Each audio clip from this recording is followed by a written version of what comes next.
Navidad ver una tela, alguna araña. Sí, sí. Para que lo vean. Sí,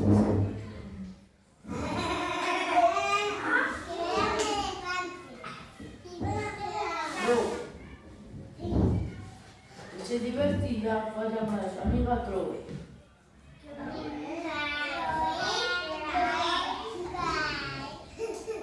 Y vio que todos se reían, fue a llamar a su amigo Horacio.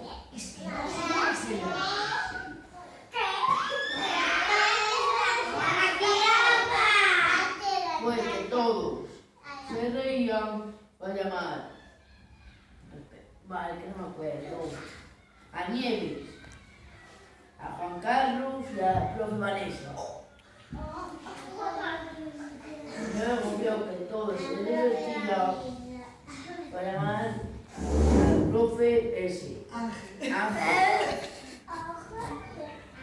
Y de repente llegó la araña. ¡Fuera de ahí! ¡Esta mujer es una araña! Y le pegó a la araña. ¡Pumba! ¡Pam! Y ¡pum! ¿Estáis bien? ¿Estáis bien? Sí, que estamos bien. Bien, otra vez.